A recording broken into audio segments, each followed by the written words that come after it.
네, 한국에서 한국 전화번호나 또는 뭐 주민등록번호 같은 게 없으면 택시도 못 부르고 뭐 쿠팡으로 뭘 배달시키려고 해도 그것도 못하고 하는데요. 이게 해결될 수 있을 전망입니다. 한국에서 사용하는 휴대전화가 없어서 한국 내 각종 온라인 서비스 이용에 어려움을 겪던 그 재외 국민들을 위해서 한국에서 이 비대면 신원 확인이 가능한 그런 조치를 취하고 있는 것입니다. 신원 확인을 통해서 받을 수 있는 뭐 서비스도 다양해지고요. 또 그 개인 인증, 신원 인증을 통한 활용 분야도 대폭 확대됩니다. 재외동포청과 한국인터넷진흥원은 NH농협은행 그리고 IBK 기업은행 또 나이스 평가정보라고 있습니다. NICE 나이스 평가정보와 함께 이 업무협약 MOU를 체결하고요. 재외국민 대상 신원 확인 서비스 협력을 강화하기로 했습니다. 자, 예를 들어서 한국에서 이 한국 그 휴대전화 같은 게 없으면요. 한국은 이제 택시를 요즘 뭐, 어이, 택시, 뭐, 이렇게 부르는 게 거의 없습니다. 뭐, 완전히 없어지진 않았지만, 대부분 미리 택시 부르기 전에, 택시 타기 전에 이렇게 이제 부르는 경우가 많은데, 뭐, 한국 드라마 보면 요즘도 뭐, 탁 밖에 나가서 바로 택시 타고 이러는데, 요즘 그게 쉬운 일이 아닙니다. 그래서, 예를 들어 카카오 택시 같은 것도 있는데, 뭐 미국의 우버처럼 미리 이제 예약을 앱을 통해서 불러야 이제 옵니다. 그런데 그 카카오 택시도요, 내가 그 계정이 없으니까 안 됩니다. 그 계정은 한국의 뭐 주민등록번호 또는 한국에서 그 통용되는 그 전화번호 뭐 이런 게 다 있어야 되는데 그게 없으니까 가입을 못 하니까 카카오 택시를 못 부릅니다. 그래서 참 난감한 경우도 많은데 근데 요런 게 이제 방법이 생긴 거죠. 자, 이번에 협약으로 기존 재외국민 인증서 외에 재외국민 IPIN이라는 서비스가 추가됩니다.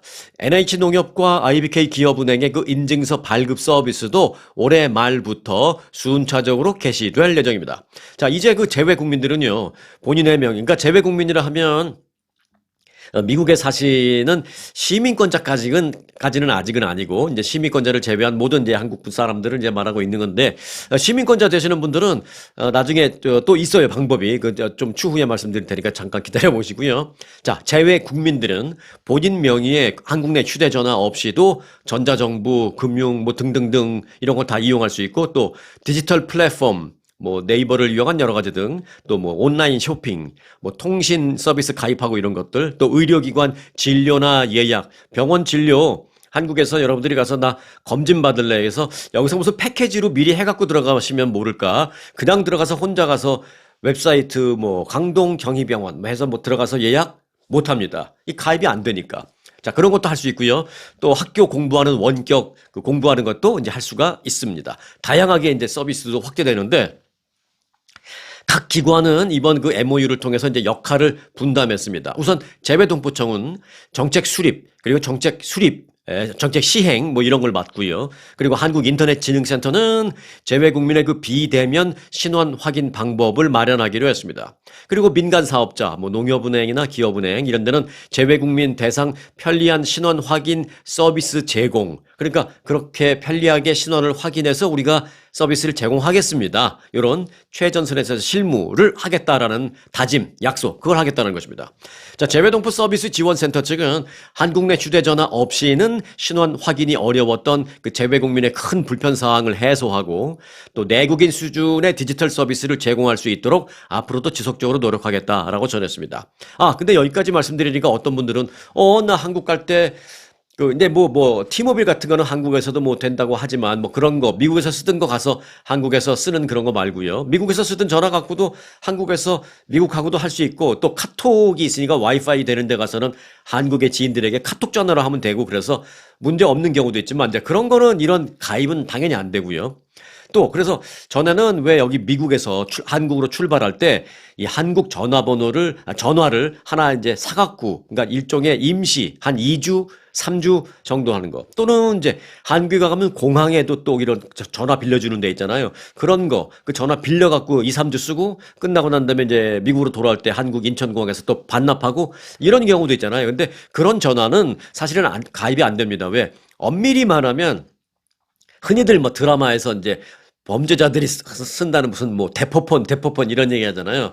예, 일종의 대포폰입니다. 그런 게. 그러니까 이건 뭐 나쁜 의미의 대포폰이 아니라 전화번호 하나 갖고 그 여러 사람이 2주, 3주씩 이게 돌려가면서 쓰는 거예요. 그러니까 이 전화의 주인이 누구라는 게 없죠, 사실은. 내가 2주 동안 이 전화를 공항에서 빌려서 쓰면 그때까지는 내가 주인이지만 뭐 주인도 아니죠. 그때까지는 내가 사용자지만 내가 이 전화번호의 주인은 아닌 겁니다. 내가 공항에서 반납하고 미국 들어오면 다음날 또 그 전화번호 다른 사람이 또 빌려서 쓰고 그러니까 사실 엄밀히 말하면 그 전화번호를 통해서 나를 인증할 수 있는 건 아닙니다. 내가 뭐 2, 3주 한국에 있을 동안 쓸 수만 있는 거지.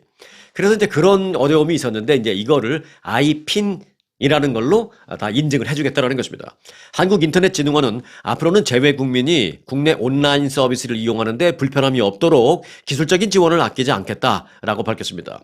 사실 한국에서 사용하는 전화번호가 없으면 각종 앱을 다운받지도 못하니까 택시 부르기도 어렵습니다. 그러니까 앞서 말씀드린 그 대포폰 같은 걸로는 앱 다운 같은 게 못 받으니까 뭐 사용할 수가 없죠. 뭐 택시 부르기도 어렵고 또 무슨 공연이 있어서 대학로에 무슨 멋있는 공연이 있어서 그걸 보러 가려는데 티켓을 예매하려고 그러는데 예매도 못 합니다. 그래서 뭐 그런 어려운 점들.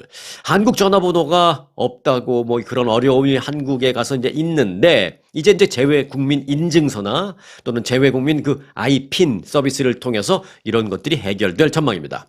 참 아이핀이라는 서비스를 처음 들어보신 이 미국에 사시는 분들이 많으실 텐데요. 한국의 이 아이핀 서비스는 뭐 지금 막 처음 나온 건 아니고 뭐 원래는 있긴 있었던 건데 이게 이제 재외 국민으로 확대 운영하는 겁니다. 원래 한국 분들은 다 알아요. 아이핀 하면. 그런데 이제 재외 국민들에게 확대 적용해서 우리 재외 국민이 한국 방문 시에 사용할 수 있도록 한다. 요게 포인트입니다.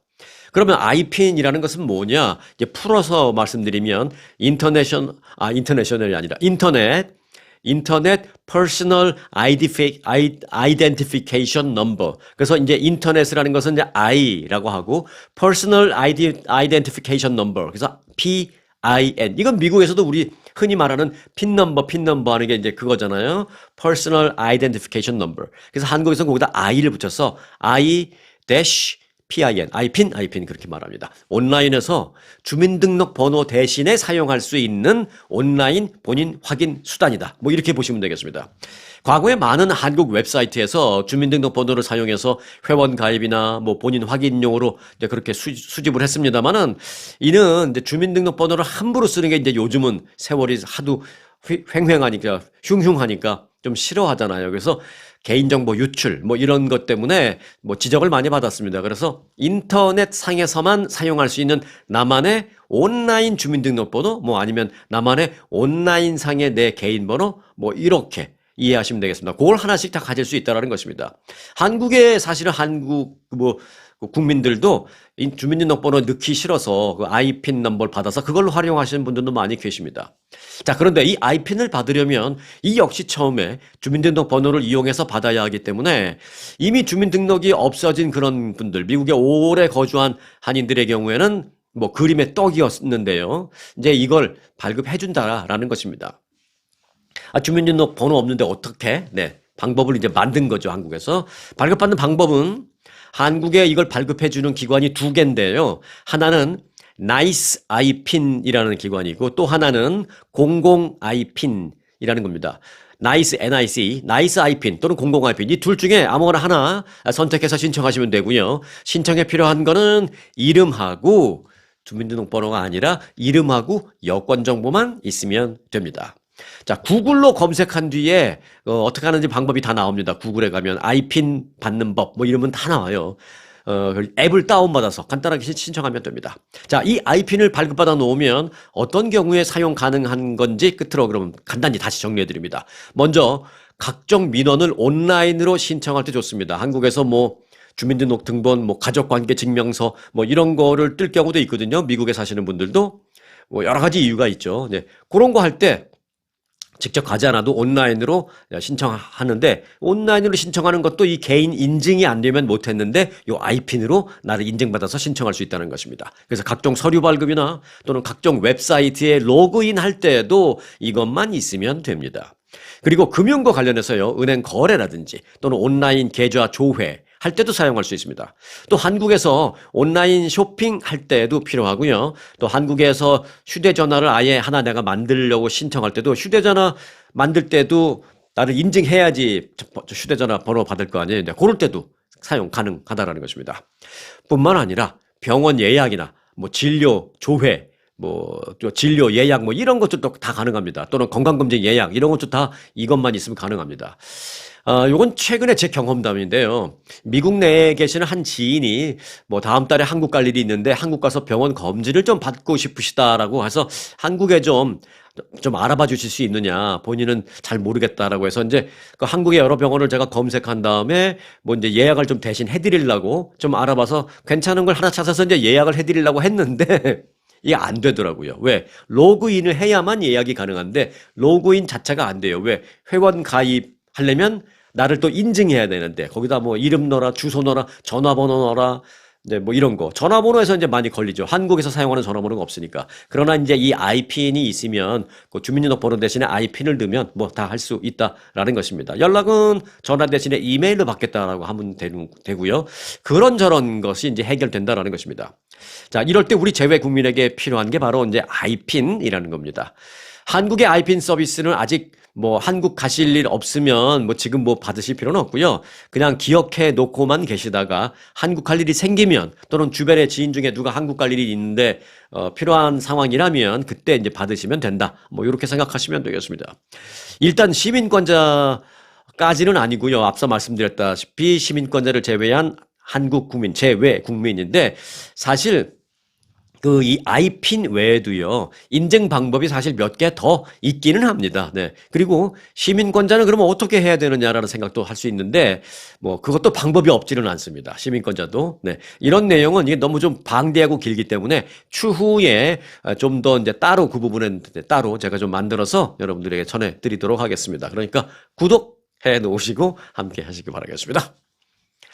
자, 출생 시 시민권을 주지 않고 출생 시에도 부모의 상황에 따라서 시민권을 제한하겠다라는 트럼프 대통령의 행정명령과 관련해서 연방 이민국이 세부 시행 계획을 발표했습니다.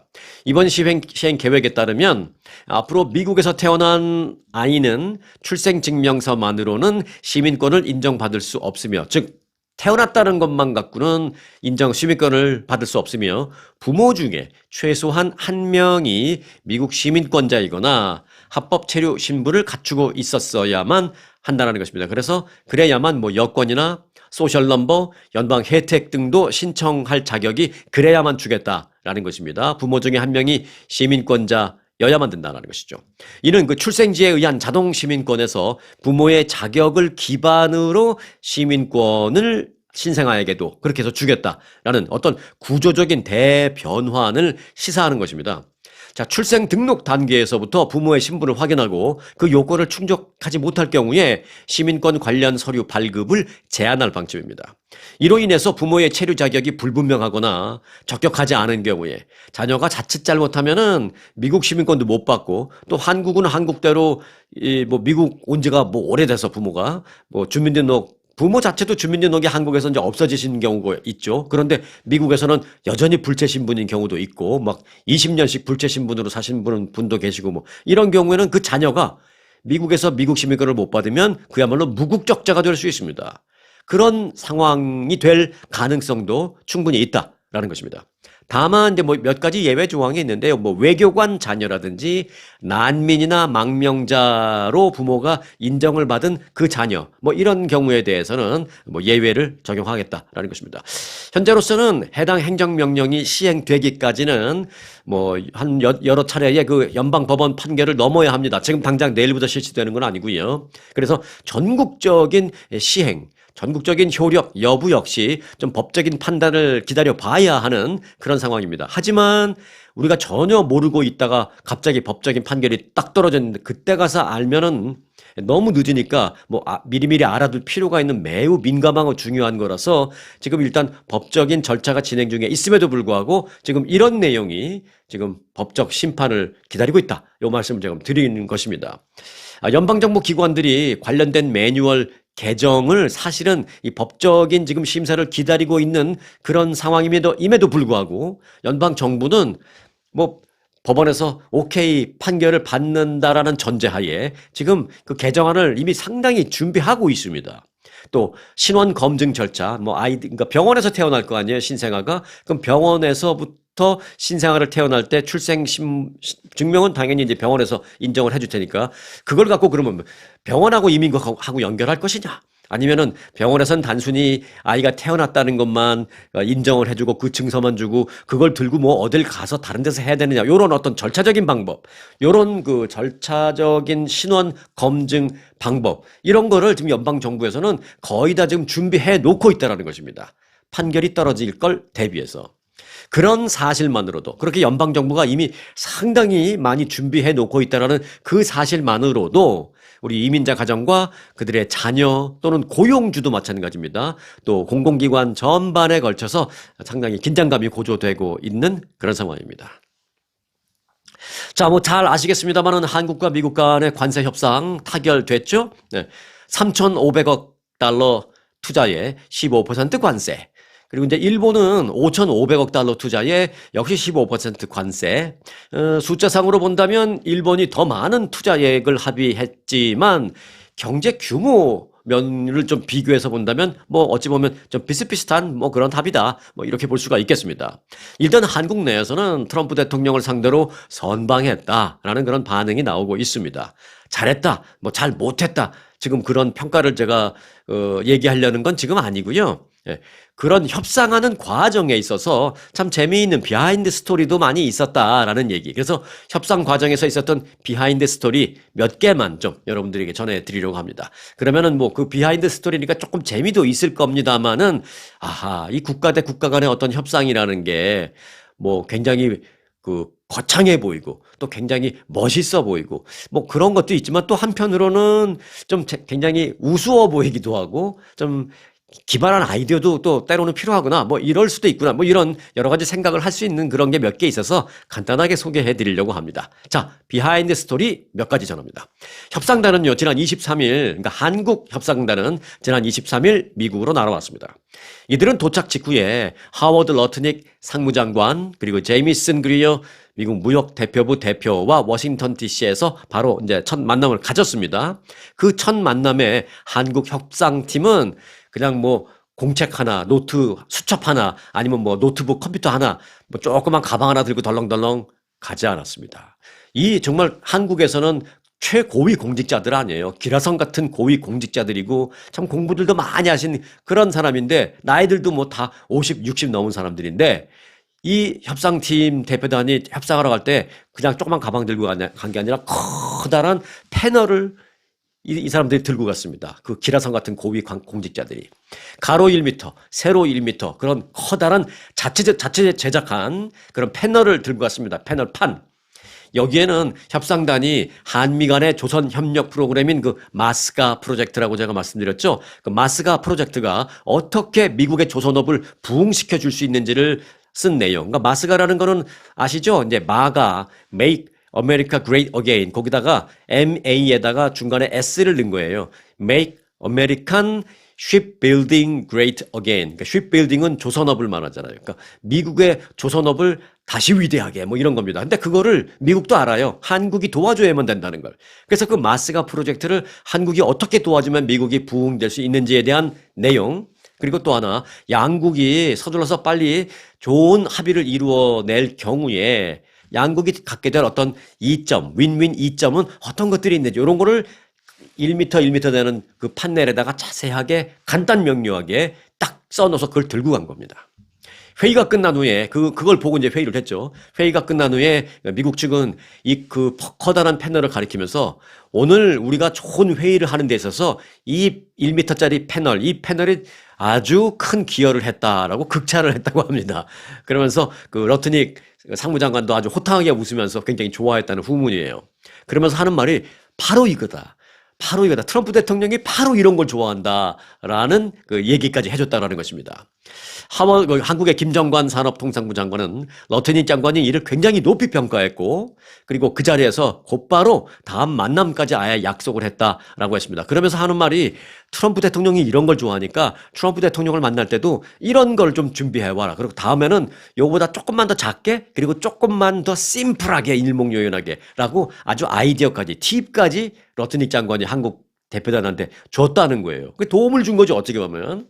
자, 그래서 다음 만남을 약속했습니다. 그런데 이때 돌발 변수가 발생했습니다. 러트닉 장관이 트럼프 대통령을 수행해서 스코틀랜드를 갑자기 따라서 가게 된 겁니다.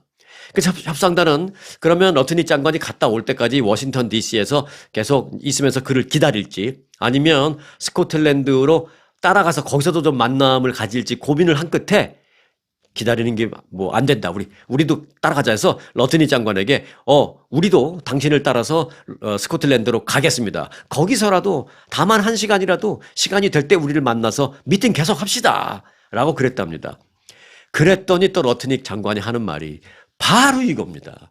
트럼프 대통령이 이렇게 어그레시브한 그런 걸 좋아합니다. 좋습니다. 따라오십시오. 우리는 물론 대통령 전용기로 가지만 당신들 따라오십시오. 그래서 예정이 없던 한국 대표단은 스코틀랜드 출장길을 워싱턴 DC 현지에서 막 만들었습니다.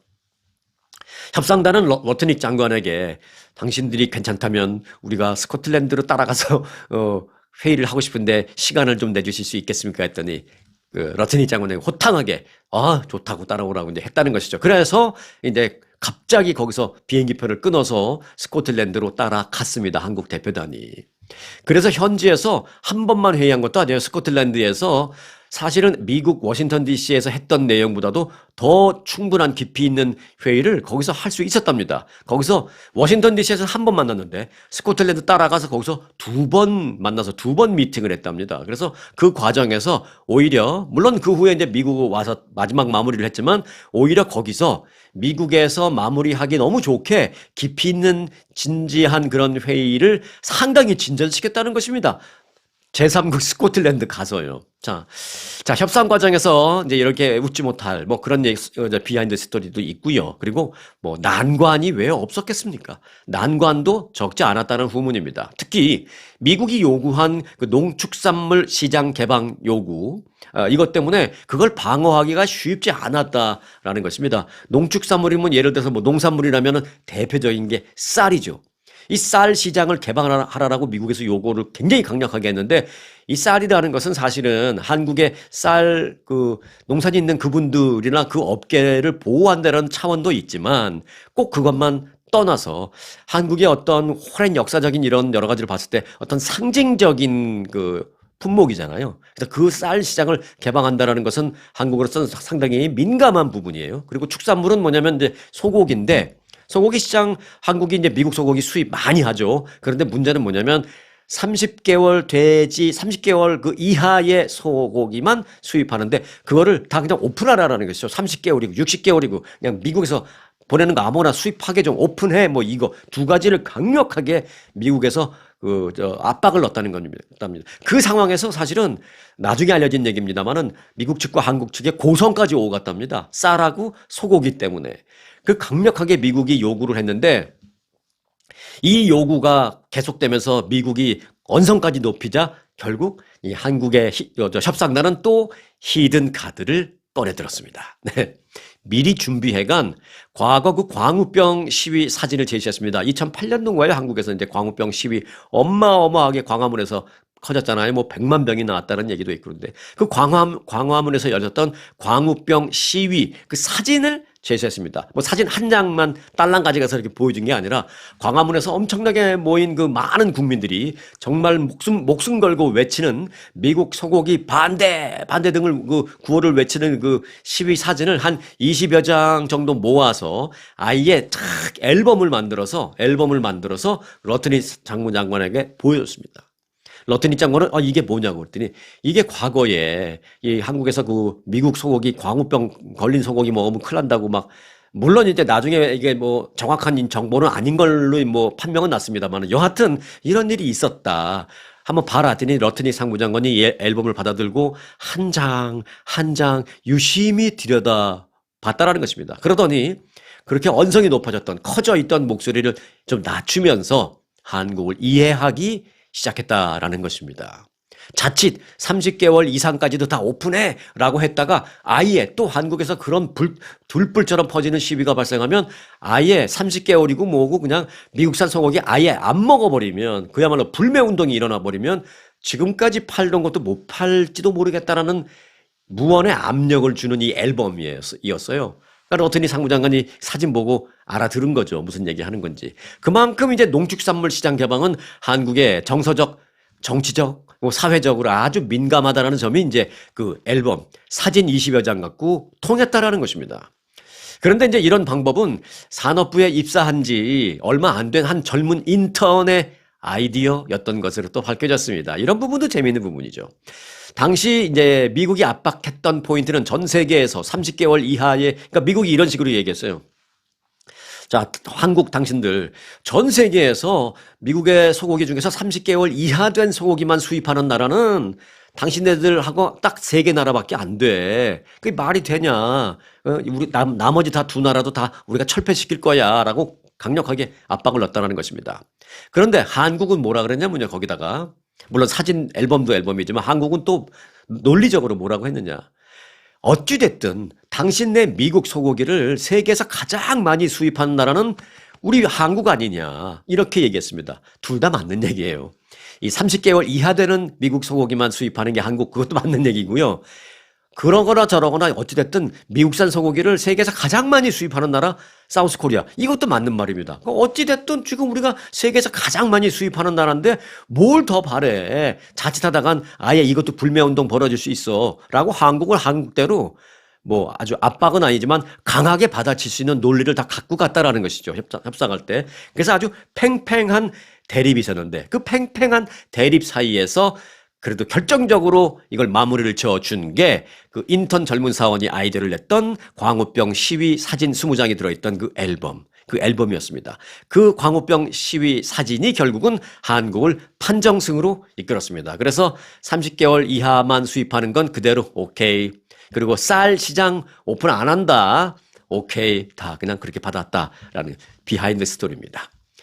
또 다른 비하인드 스토리는요. 협상단은 트럼프 대통령과의 면담에 대비해서 일본처럼 역할극 같은 예행 연습을 했답니다. 일본도 그런 예행 연습을 했대요. 그러니까 우리 대표단 중에 누군가가 한 명이 트럼프 대통령을 흉내내는 거죠. 그래서 굉장히 막 직설적이고 이 얘기했다 저 얘기했다 뭐 직설적이고 또는 투박한 말투로 또는 생각하지도 못할 정도로 굉장히 좀 과도한 그런 요구를 막 직설적으로 말하고 이런 거를 그 한국 대표단 중에 누가 하나 막 맡아서 막 한 거예요.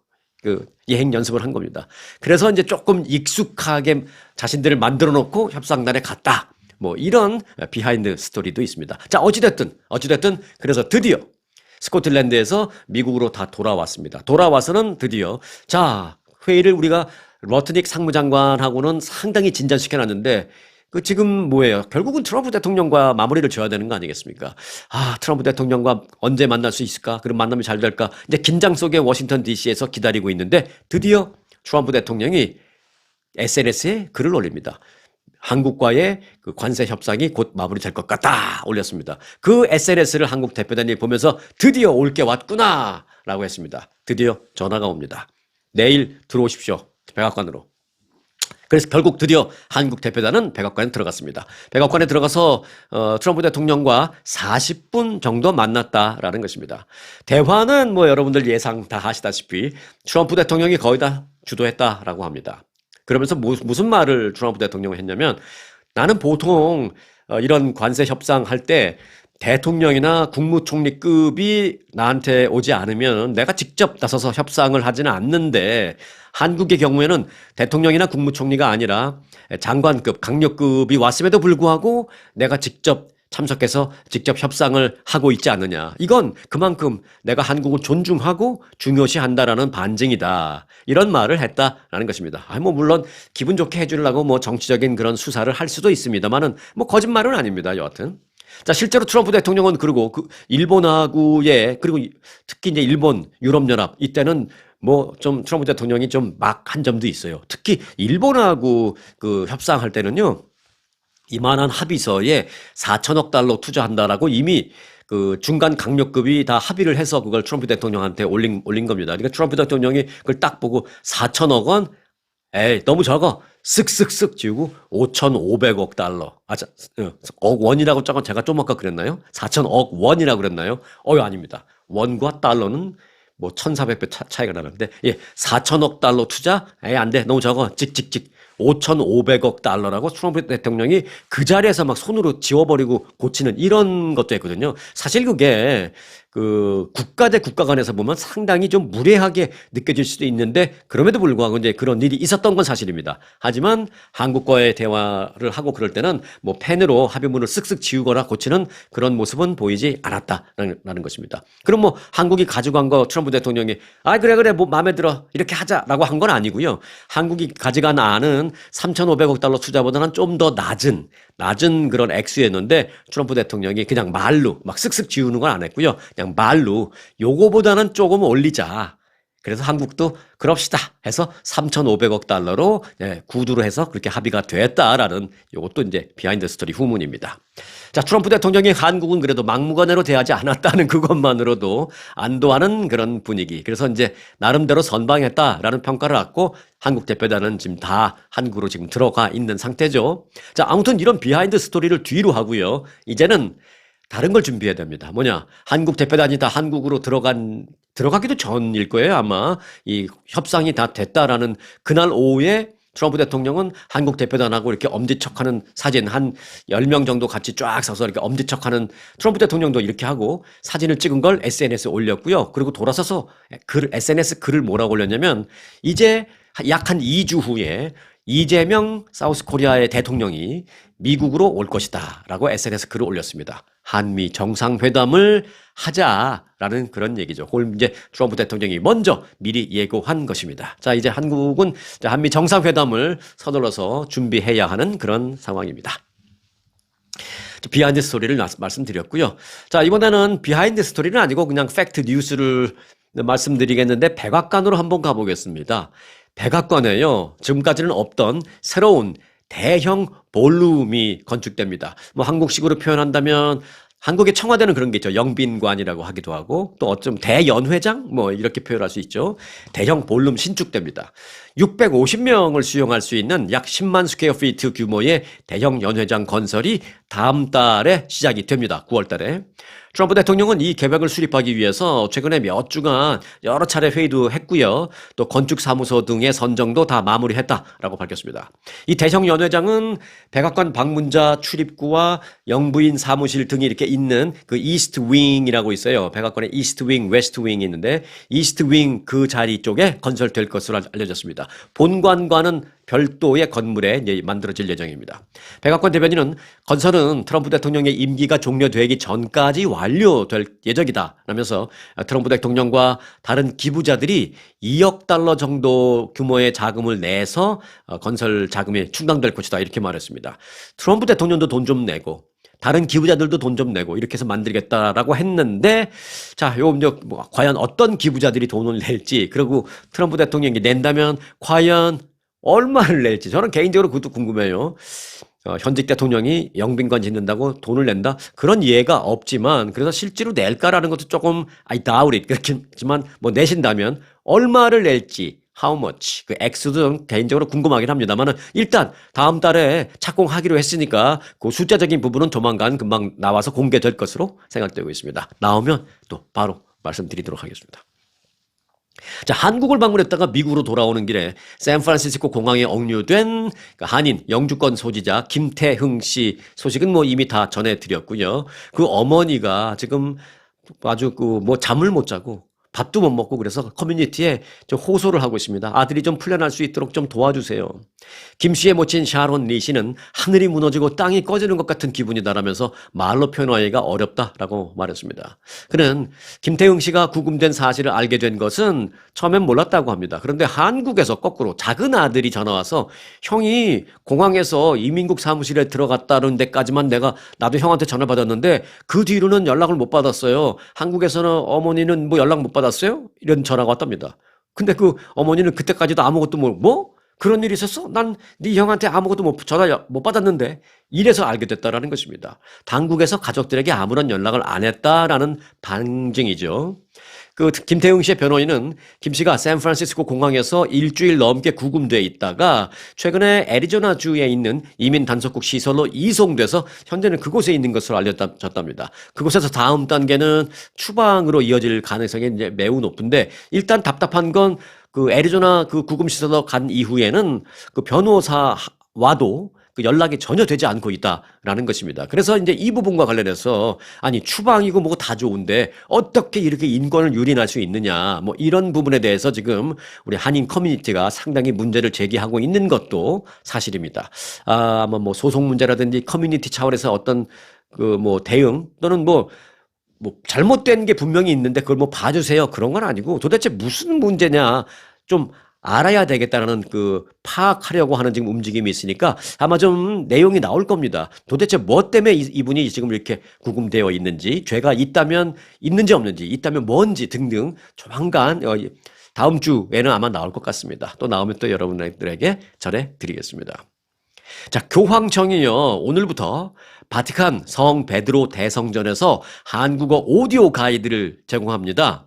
교황청 내 한국 대사관은 베드로 대성전 안내를 위한 한국어 오디오 가이드를 제작해서 교황청에 전달을 했다. 이제 한국에 만들어서 보내준 거예요.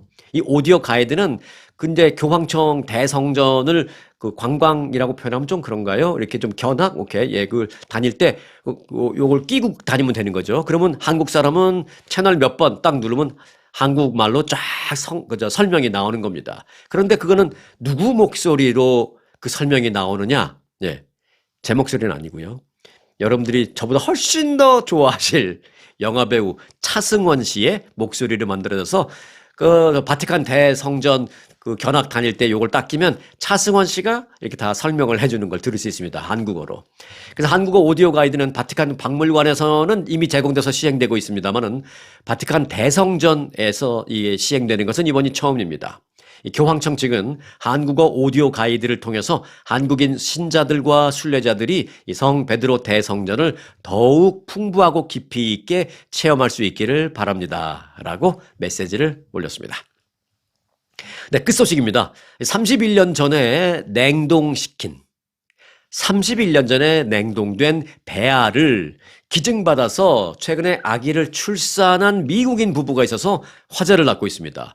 야, 이게 과학과 의학의 뭐 합작품이긴 합니다만은 31일도 아니고 31년 전에 받아서 냉동시킨 이게 지금. 네. 이들의 사례는 역대 최고령 배아를 통한 출산으로 기록됐습니다. 영국의 일간지 더 타임스에 따르면 오하이오주의 그 린지와 린지 피어스 그리고 팀 피어스 부부가 1994년에 냉동된 그 배아를 31년 만에 얼마 전에 기증받아서 임신에 성공한 뒤에 지난 26일 아들을 낳았다라는 것입니다. 앞서 2022년도에는요, 오레곤주의 한 여성이 30년 전에 냉동된 배아로 쌍둥이를 낳은 사례가 있는데, 린지의 출산은 그 배아의 나이를 봤을 때 30년 기록을 깬 거죠. 31년 신기록을 세운 것이다라는 것입니다. 그런데 이제 이 소식이 알려지자 이제 많은 사람들이 뭐 축하도 하면서 한편으로는 이런 생각도 하는 거죠. 31년 전에 냉동이 시작되어서 보관되고 있던 배아가 태어났다면 그 신생아는 0살이야, 31살이야, 뭐 이런 그 신기하다는 마음에 그런 반응도 많이 이어지고 있습니다. 정말 그 냉동 배아로 보관될 그때 만일 뭐 냉동 배아 되지 않고 그때 그냥 태어났으면 31살이 썼던 것은 맞았을 텐데, 그때 이제 냉동 배아로 가는 바람에 31년 동안 있다가 이제 이번에 태어나게 됐습니다. 뭐 여러 가지 생각을 하시게 되겠습니다만은 여하튼 과학과 의학의 참 경이로움, 그것만큼은 분명하다라는 생각을 하게 됩니다. 좀 어찌 보면 좀 신기하고 좀 우습기도 하고 경이롭기도 하고 뭐 이런 뉴스를 마지막으로 전해드렸습니다. 자, 주말입니다. 편히 쉬시면서 또 재밌게 즐기시는 두 마리 토끼를 다 잡으시기 바라겠습니다. 오늘 영상 여기서 마칩니다.